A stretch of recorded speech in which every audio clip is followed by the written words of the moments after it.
Bonjour à toutes et à tous, il est 15 heures. Bienvenue dans cette nouvelle édition. Voici les principaux faits.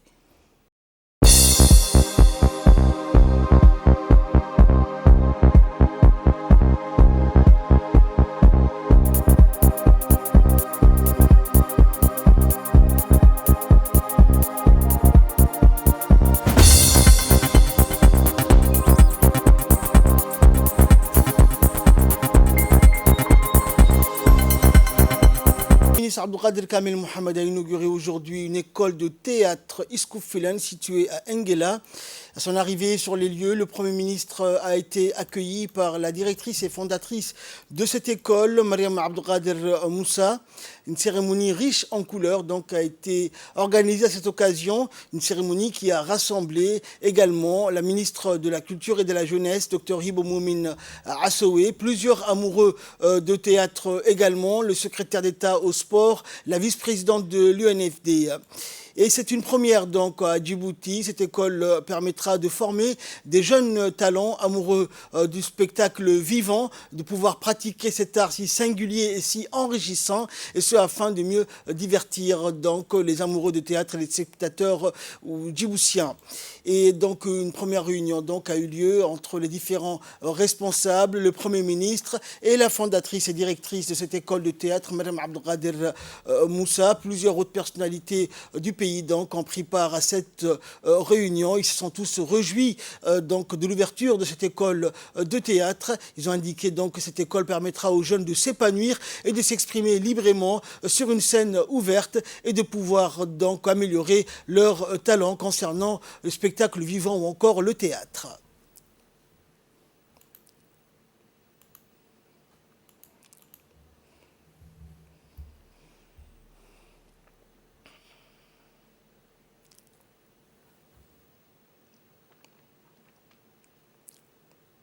C'était l'inauguration de l'école de théâtre d'Iskofilan, une première chez nous. Il y a l'Institut des Arts, mais il n'y avait pas une école de théâtre. Et si aujourd'hui, nous, en tant que troupe Iskofilan, on a pu ouvrir cette école, surtout c'est grâce par la volonté et la grâce d'Allah. Ensuite, je veux dire que c'est parce que nous avons eu le grand prix du président de la République. Nous avons été 3e lors de la journée de la jeunesse. Et ça nous a permis d'ouvrir cette école. Mais maintenant, je remercie infiniment le Premier ministre et son Excellence qui a inauguré et qui a donné au moins son temps pour venir inaugurer cette école. Et puis, il y avait la ministre de la Culture aussi. Et d'ailleurs, et puis, il y avait le député de Hassan Kamil. Et il y avait aussi Moumina, les deux qui sont nos parrains. Il ne faut pas oublier, c'est qu'ils nous ont toujours soutenus et appelés. Et puis l'UNFD en force, que nous remercions, ainsi que tous qui étaient là et qui nous ont honorés. Je les remercie infiniment. Sans oublier la première dame, Mme Kadra Mahmoud Hed et l'UNFD, qui nous ont toujours soutenus et aidés. Dans l'actualité également, le Somaliland a, comme chaque année, célébré donc cette année en grande pompe la cérémonie marquant le 31e anniversaire du 18 mai, jour où la Somaliland s'est autoproclamée indépendante. Le président de la Somaliland, Moussa Bihi Abdi, a présidé la cérémonie donc du défilé militaire avec la participation des délégations étrangères dont celle de la République de Djibouti. La cérémonie s'est déroulée en présence du président des deux chambres, du juge en chef de la Cour suprême, des parlementaires, de membres du Conseil des ministres, des divers délégués des pays voisins et du monde entier, des commandants militaires, d'organisations de la société civile, d'hommes politiques et des dignitaires, des membres de la communauté et d'autres invités.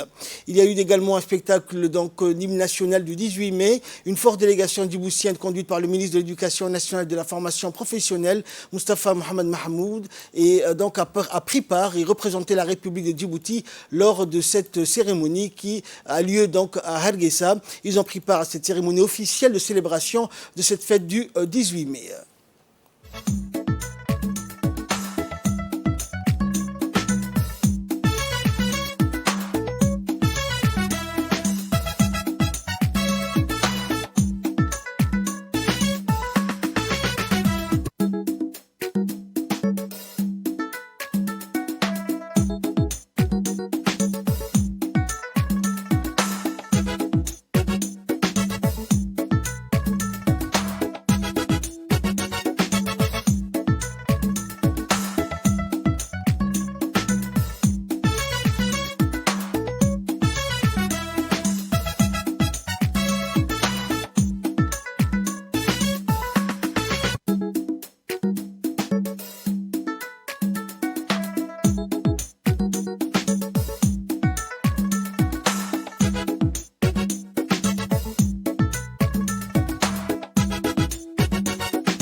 À l'Assemblée nationale, le président de la Commission des finances, de l'économie générale et du plan, Shalmake Moussaharé, a reçu une délégation de la Banque africain de développement, conduite par Sandrine Ebakis, chargée de l'évaluation et de l'économique de la BAD, accompagnée de ses proches collaborateurs. L'honorable Shalmake Moussa a souhaité la bienvenue à la délégation de la BAD et a ajouté qu'il voulait recueillir des orientations sur comment peut-on davantage donc améliorer le rôle de l'Assemblée nationale à travers la Commission des finances. La BAD est un partenaire très important de Djibouti. Elle soutient notre pays dans plusieurs domaines. La chef de mission de la BAD a remercié le président pour l'accueil réservé au sein de leur auguste représentation nationale. Elle a également émis le souhait d'apporter son expérience à l'Assemblée nationale djiboutienne. La grande salle de réunion du ministère des Affaires étrangères et de la coopération internationale a abrité ce matin une importante réunion de coordination de l'appel à la solidarité organisé par le ministère des Affaires sociales et des Solidarités et celui des Affaires étrangères et de la coopération internationale en étroite collaboration avec le PNUD. Et cette réunion a vu la participation des représentants des organisations internationales, des ambassadeurs des pays amis à Djibouti. Et en effet, Djibouti, comme les autres pays de la région, est frappé par une sécheresse dévastatrice et leur semble donc venu le moment de tirer la sonnette d'alarme. C'est ainsi que le représentant résident du système des Nations Unies a indiqué dans son mot qu'il a sollicité le soutien des pays amis. Nous l'écoutons.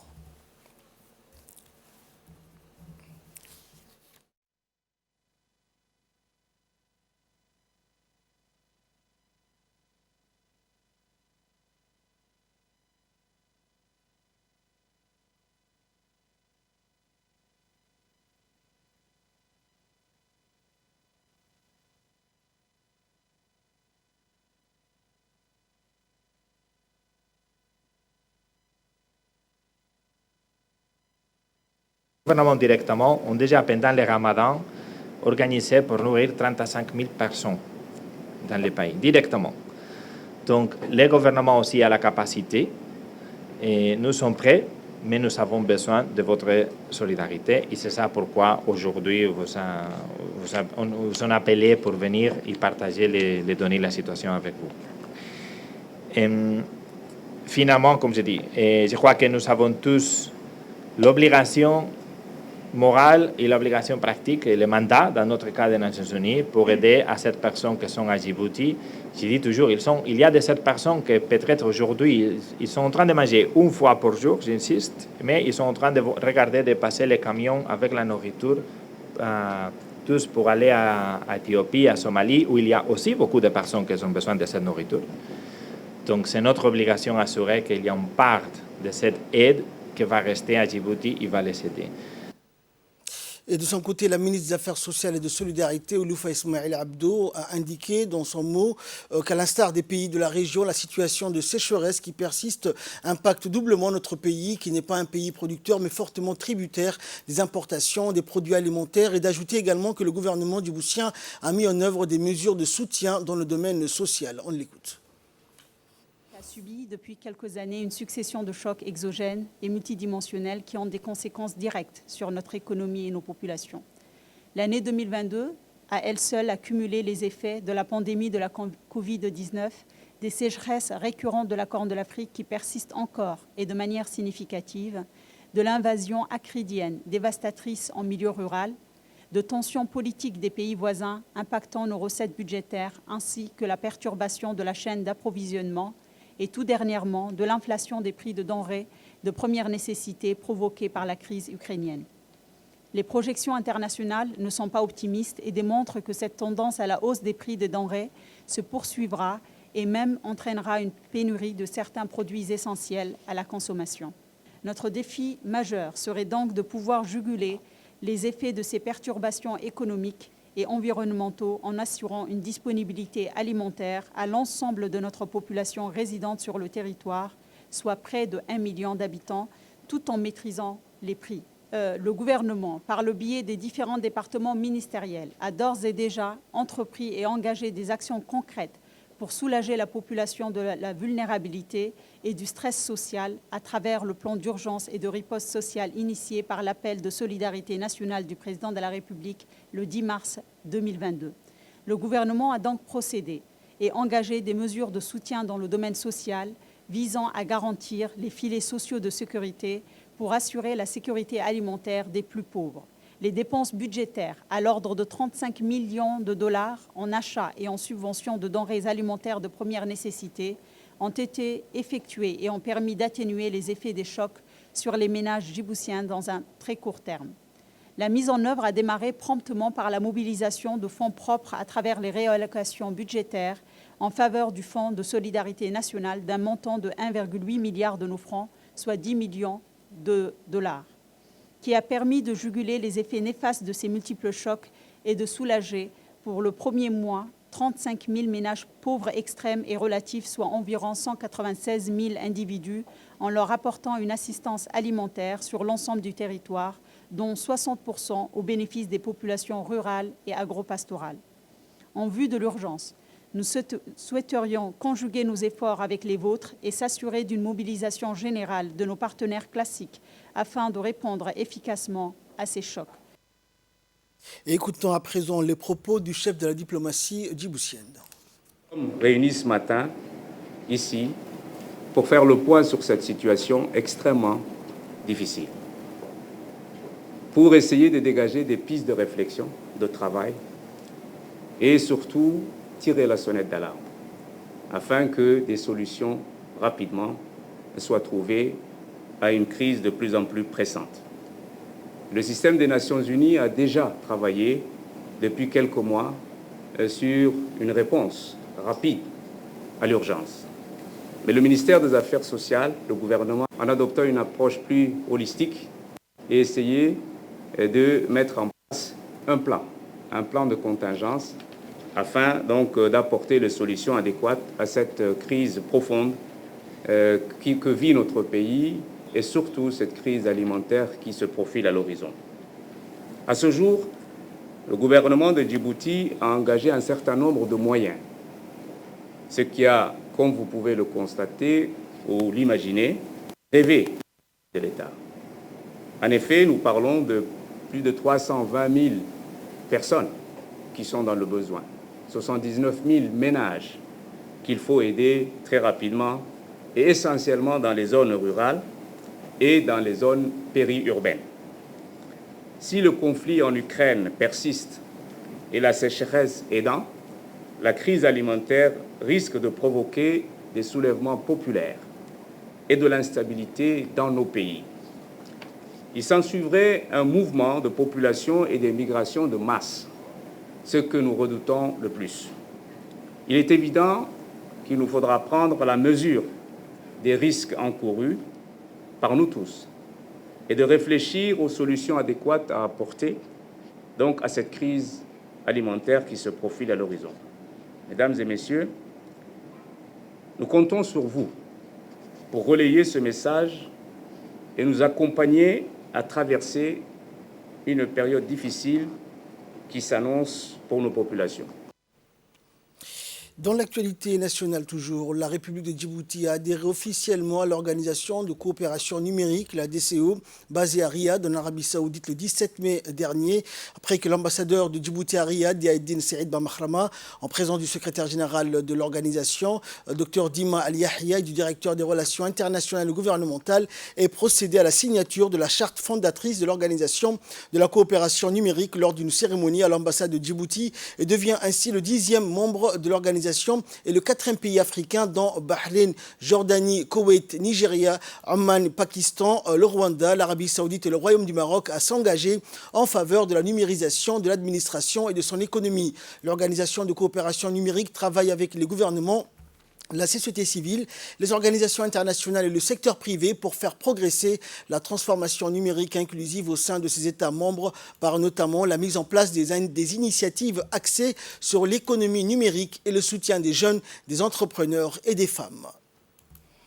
Le ministre des Finances et de l'Économie, Ilyas Moussa Daoualé, a reçu ce matin une délégation européenne avec à sa tête l'ambassadeur de l'Union européenne à Djibouti, Aïden Ouara. Après un bref entretien, le ministre des Finances a procédé à la signature avec l'ambassadeur de l'Union européenne d'un accord de financement de 30 millions d'euros pour l'extension du système d'assainissement de la ville de Djibouti, et ce afin de lutter efficacement contre les risques sanitaires et l'impact environnemental lié aux eaux usées en situation de ruissellement dans plusieurs grands quartiers de la capitale. Cette enveloppe regroupe plusieurs grands projets qui sont l'appui au projet d'extension et de renforcement des réseaux d'assainissement de Djibouti, PERAD 3, 15 millions d'euros, construction d'un collecteur à Balbala Sud de 10 millions d'euros et une contribution au projet Prospero, 5 millions d'euros. En effet, ce financement va permettre la réduction de la vulnérabilité des populations locales au phénomène de stress hydrique et aux risques sanitaires. Djibouti a besoin d'être protégé du changement climatique et notre partenariat avec Djibouti est basé autour d'eux et sur l'eau.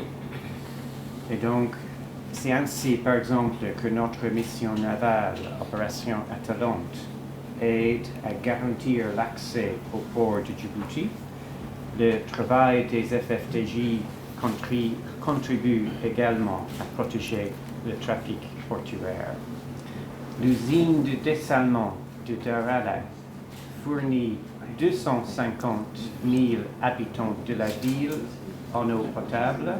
Sa capacité sera bientôt doublée et elle répondra alors aux besoins de 500 000 habitants. Et de son côté, le ministre Ilyas Moussa Daoualé a indiqué que l'objectif était d'atteindre un taux de raccordement de 60% à moyen terme et 80% à long terme après la réalisation de tous les projets prévus par le schéma directeur d'assainissement et permettre ainsi une réutilisation des eaux traitées pour l'agriculture. La signature de cette convention de financement de l'ordre de 30 millions d'euros qui va nous permettre d'élever le fonds destiné à l'assainissement de la ville de Djibouti, mais également de sa périphérie, en particulier de Balbala et de Balbala Sud. À titre indicatif, je voulais partager avec vous, mesdames et messieurs, que l'Union européenne, y compris la France, mais en particulier sur l'Union européenne, durant ces 10 dernières années, a beaucoup financé, naturellement sous la forme de dons, et nous l'apprécions très agréablement et utilement, les infrastructures d'assainissement en République de Djibouti. Durant ces 10 dernières années, l'Union européenne est le premier partenaire qui finance le développement de Djibouti sous la forme de dons. Et devant la Chine, la Banque mondiale et la Banque africaine de développement. L'Union européenne, avec la France, ont financé à peu près 21% des besoins d'investissement en infrastructures d'eau et d'assainissement. Donc c'est avec ces chiffres que j'ai souhaité honorer la qualité de notre coopération, l'appui constant de l'Union européenne et des bilatéraux, en particulier de la France, dans ces domaines qui restent un secteur vital pour Djibouti, car il y va du bien-être de la population djiboutienne et de la bonne santé des Djiboutiens. Le ministre délégué à la décentralisation, Rassim Haroun, a dirigé aujourd'hui les travaux d'une réunion de préparation de la première session du baccalauréat général décentralisé dans les régions de l'intérieur. La rencontre s'est déroulée dans la salle de réunion du ministère de l'Éducation nationale en présence du secrétaire général et des présidents des conseils régionaux ainsi que de hauts cadres du MENFOP et du ministre délégué chargé de la décentralisation. Rappelant que lors de la déclaration dite de Mouloud de juillet 2021, le ministre Rassim Haroun avait annoncé que dès l'année scolaire 2021-2022, les bacheliers des régions de l'intérieur passeront donc leur bac chez eux en région.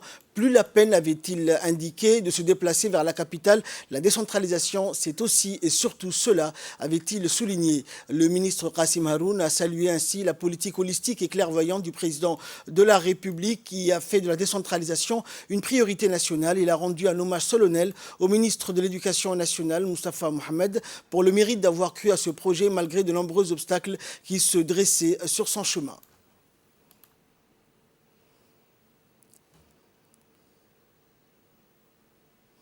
Et dans son intervention, le ministre Kassim Haroun n'a pas manqué de mettre en lumière l'importance de ce moment historique qui marque la fin d'une période révolue avec des difficultés en termes de transport et d'hébergement pour les candidats des régions de l'intérieur et leurs parents.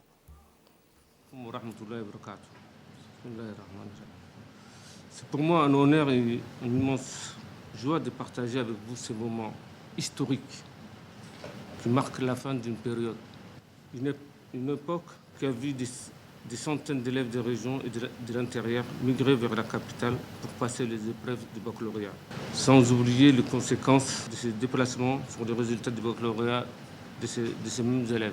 Une époque qui apportait aussi son lot de difficultés aux parents qui étaient chargés de trouver un hébergement décent à leurs enfants pour permettre à ceux-ci de subir les épreuves du baccalauréat dans les mêmes conditions que presque des élèves de Djibouti-Ville. Alhamdulillah, grâce à Dieu, cette époque est désormais révolue. Et c'est pour ça que nous sommes aujourd'hui ici. Après avoir élué la volonté divine qui a permis cette réalisation, je me permets de remercier et de féliciter la politique clairvoyante de son Excellence le Président, qui a érigé la décentralisation et la déconcentration en une priorité nationale. Son Excellence le Président de la République a tracé une voie, fixé une orientation, mais le bras opérationnel qui a concrétisé cette vision présidentielle est bien entendu le ministère de l'Éducation nationale, M. Moustapha. Il faut reconnaître au ministère de l'Éducation nationale et de la formation professionnelle le mérite d'avoir cru à ces projets, malgré de nombreux obstacles dressés sur son chemin. Cela ne l'a pas découragé, mais au contraire, il a cru dur comme fer pour arriver à cet objectif de délocaliser l'organisation des épreuves de baccalauréat dans les régions de l'intérieur en dépit des coûts budgétaires générés par cette décision. Je ne manquerai de citer aussi les bonnes intentions et les engagements fermes tenus par les autorités régionales et plus particulièrement les présidents des conseils régionaux qui ont bien voulu prendre en charge du coût des hébergements, de restauration et des transports des élèves. Il est l'heure à présent de retrouver l'appel à prière d'Al-Asr. Nous nous retrouvons juste après. Voilà donc c'était l'appel à prière d'Al-Asr. Nous retrouvons la suite de notre journal. Le concours défi lecture des écoles annexes a eu lieu hier au centre de formation des enseignants de l'enseignement fondamental organisé par ce centre en collaboration avec l'UNFD dans le cadre du programme DEGRA. Ce concours défi lecture a opposé les élèves de 5e des écoles d'annexe 1, d'annexe 2 et 4. Les élèves de l'école d'annexe 1 se sont qualifiés en premier et ont remporté le premier prix composé de tablettes pour enfants offert par l'UNFD avec le financement de l'USAID.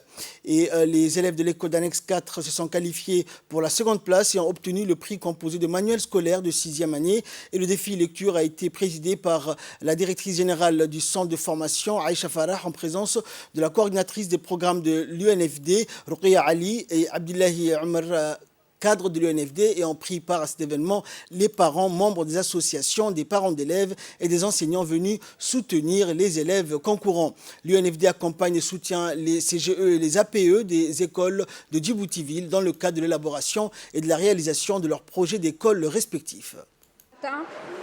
Aujourd'hui, il y a une école qui s'est distinguée, une autre qui s'est classée deuxième. Moi, je m'adresse à la troisième école. Les élèves de l'école annexe 2 vont participer à la fête de fin d'année des écoles annexes et à ce moment-là, il leur sera remis un prix. Écoutons également la coordinatrice de l'UNFD, Mme Ruqya Ali. En tout cas pour nous et pour moi personnellement, de participer, de prendre part à ce défi, à ce concours. Donc merci d'abord, vraiment félicitations aux organisateurs qui ont participé, qui ont organisé surtout cet événement. Félicitations à tous, aux enfants, à ceux qui ont gagné, à ceux que pour aujourd'hui ça n'a pas marché. Vous avez tous été fantastiques, vraiment. Moi j'ai adoré personnellement de participer à cet événement. En plus des souvenirs que ça réveille, vraiment c'est un moment de plaisir, en tout cas pour nous. Donc bravo à ceux qui ont réussi et bravo aussi pour vos efforts aux autres. Actualité régionale à présent. Hier, à l'instar de la capitale, plus de 490 élèves de la 5e année des écoles fondamentales de la région d'Arta ont composé les épreuves de l'évaluation certificative de fin de cycle 2, communément appelée OTI. Une forte délégation conduite par le préfet adjoint de la région, Ahmed Fouzi, Ahmed Assoué, et l'inspecteur régional ont inspecté donc les bons déroulements des épreuves de l'OTI et se sont rendus également dans les différents centres d'examen du chef-lieu de la région d'Arta.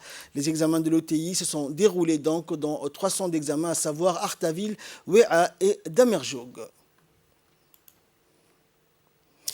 Également concernant les examens de l'OTI, direction la région d'Ali Sabié, où les épreuves de l'OTI se sont déroulées dans les bonnes conditions. Et la région d'Ali Sabié, donc pour les écoliers en classe d'examen de toutes les écoles de base de la région, 4 centres prévus à cet effet ont accueilli les candidats dans la ville d'Ali Sabié, les chefs-lieux de cette région du sud-est du pays. 2 autres centres ont assuré la même fonction dans les sous-préfectures de Ali Adé et de Holhol. Les 10 centres d'examen ont ouvert leurs portes tôt hier matin pour accueillir les 769 candidats inscrits. Proches de l'âge de la puberté, les nombreux candidats sur l'ensemble des écoles de base du pays ont eu affaire à leur premier stress d'examen permettant de clore la dernière année scolaire de l'école élémentaire pour joindre en cas d'admission le collège d'enseignement moyen. L'inspecteur de la région et président des jurys de cet examen, Ahmed Hamadou, accompagné du préfet par intérim et du vice-président du conseil régional, ont donc fait immersion dans les centres d'examen des écoles d'Ali Sabié 1, 2, 3 et 4 pour constater de visu le bon déroulement des épreuves de l'examen. Et après donc Arta et Ali Sabié, direction la région d'Obok, où à l'instar des autres régions également et de la capitale, la passation des examens des épreuves de l'OTI 5e année 2022 s'est déroulée dans les écoles de l'enseignement de base de la région d'Obok. 239 candidats au total étaient appelés à subir cette évaluation de fin de cycle 2. Cette année, la nouveauté est le fait que pour la première fois, les élèves de chaque école ont composé les épreuves dans leur propre établissement à l'initiative du ministre de l'Éducation nationale qui a décrété la décentralisation totale de l'organisation de l'OTI de 5e année. Nous restons dans l'actualité régionale après donc Ali Sabié, Obok et Arta, direction Tadjoura, où en effet donc à l'instar des autres régions et de la capitale, le test d'évaluation de fin de cycle 2 appelé OTI s'est bien déroulé dans l'ensemble des centres d'examen ouverts dans la région de Tadjoura. 595 élèves repartis dans 9 centres d'examen ont été appelés à composer les épreuves écrites de ce test. Une délégation conduite par le préfet adjoint de la région, Habib Djilani, et vice-président du conseil régional a donc visité tour à tour les différents centres d'examen. Les chefs d'établissement ont pris les dispositions nécessaires pour assurer le bon déroulement de ce test tout en respectant les conditions d'examen. Et enfin, pour clore l'actualité nationale et régionale également, région de Dikil, donc, où se sont présentés tôt hier matin les élèves donc, pour les épreuves de l'évaluation certificative de l'OTI de fin de cycle 2.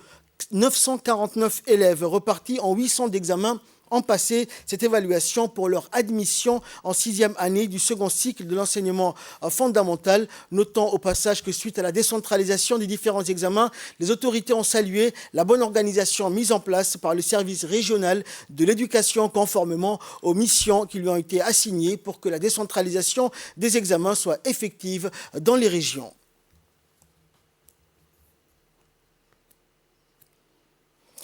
Et de là, nous passons à l'actualité internationale. 9 milliards d'euros pour l'Ukraine. C'est le nouveau plan de la Commission européenne. Elle avait promis d'aider l'Ukraine lors de sa visite de Kiev début avril et elle compte bien tenir parole. La présidente de la Commission européenne, Ursula von der Leyen, a annoncé aujourd'hui une assistance financière exceptionnelle pour l'Ukraine sous forme de prêts pouvant monter jusqu'à 9 milliards d'euros.